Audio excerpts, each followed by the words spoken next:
Hey, this is the Kirk and Byrd Show, and this is Byrd, the best looking one of that pair. Co-host Kirk here, he couldn't be here now. Discussing college football at the FBS level in the state of Virginia, and we've got our Kirk and Byrd correspondent Colin Ropella, who's been on the show before.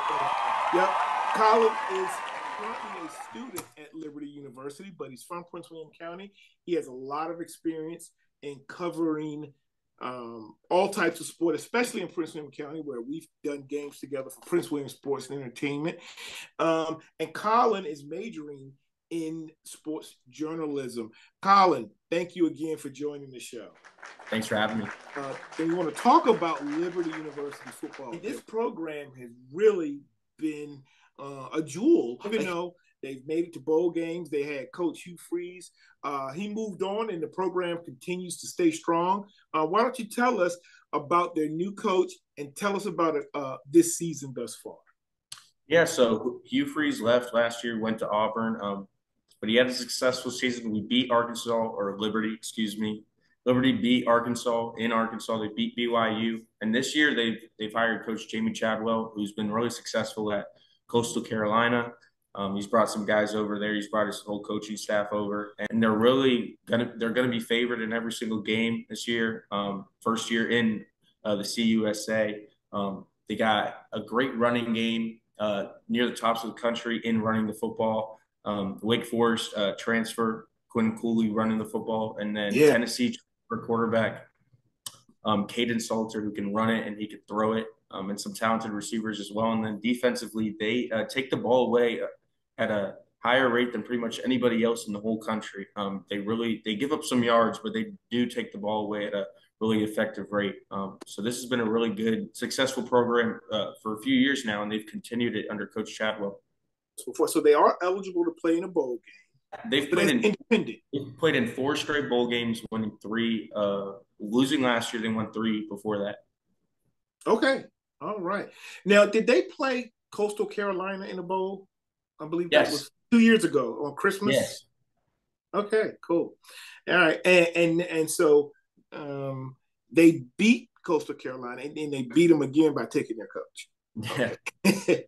All right, and then we have TJ Bush from Prince William County there. How's he doing this year? Yeah, so TJ, he's obviously, you rotate on the defensive line, but the numbers might not be there, but he is the only true freshman starting for this Liberty Flames football team, and he starts at defensive end. So he's out there a lot.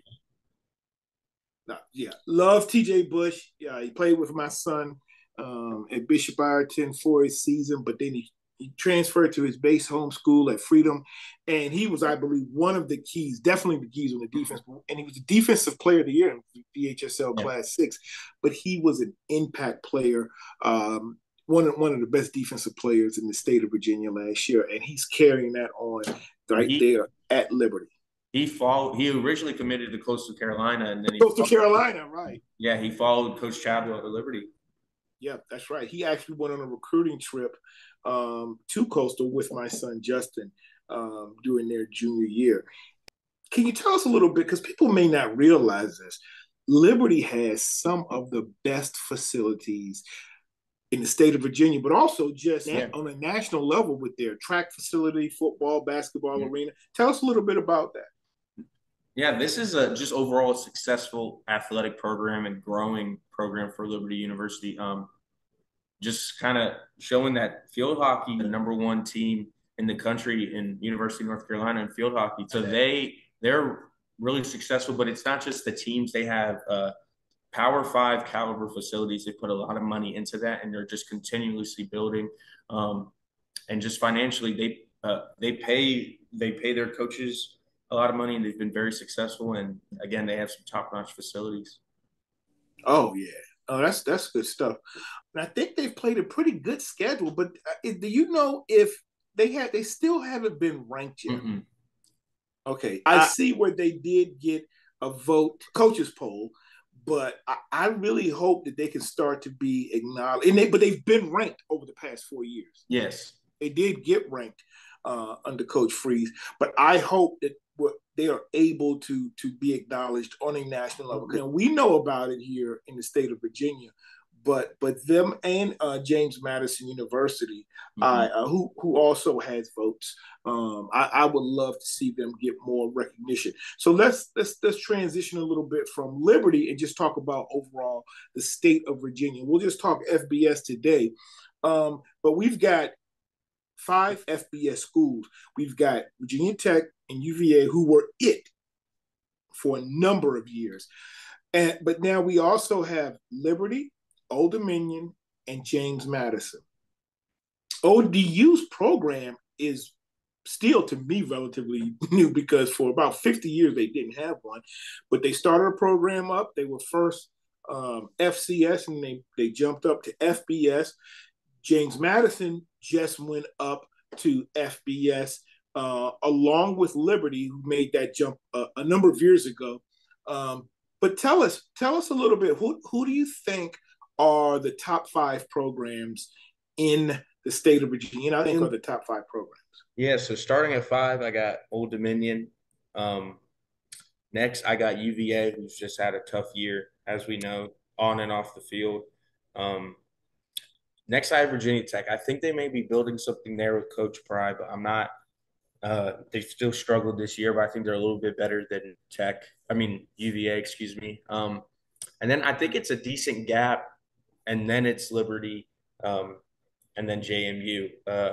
Liberty's much more of an offensive football team, but JMU has a stout defense as well. And I also think JMU's in a tougher conference, so they play tougher competition. Liberty's kind of a step above a lot of the teams in their conference. But yeah, so I would go JMU, Liberty, Virginia Tech, UVA, and then Old Dominion. Okay. And, I think I can totally agree with that list. I think the only thing I would do right now is switch UVA and ODU and have UVA at number 5. I think they've got a lot going on after the tragedy last year. So that's the only thing I would switch with. Let me ask you, what is it about the state of Virginia? Like right now, we have basically 2 teams that are pretty good, I think, very good in JMU and Liberty. But what do you think of the state of college football here in the state of Virginia? I think it might not be the best as it's been in a while now, but I think it has the potential to be really good in the years to come because JMU and Liberty are continuing to build and establish themselves. And I think Virginia Tech, they're such a storied program. So I think they're going to get better and get back to what they were. And I don't think that's going to diminish JMU or Liberty at all. So I think, and you got to expect UVA to improve at some point. So I think we'll have 4 really good teams. And just with the conference realignment and everything, I think it opens the door for some of these group of 5 teams to improve and join a Power 5 conference like we've already seen with some other schools. So I think, again, JMU, Liberty will continue to improve, as will the 2 Power 5 schools. So I think in the years to come, Virginia will have 4 strong college football teams. Yeah, I agree. Old Dominion, they've beaten Virginia Tech twice. And ODU, I still think is a hidden gem. They just got to have to figure some things out. There's a lot of talent in that 757 area. And then they also have access to those North Carolina programs. Like you said, the Sun Belt is a tough conference. They have some really good teams. Look, I've been saying for a while, if you took out maybe the top 2 teams out of the ACC, and maybe even you want to take out 1 team per year, I think the ACC and Sun Belt kind of pretty much are around the same level. So when you just take out maybe the premier team each year, so whether it was Clemson for a while, and maybe this year with Florida State, because we've seen Appalachian State compete extremely well with UNC every year, and we've seen a lot of the other programs,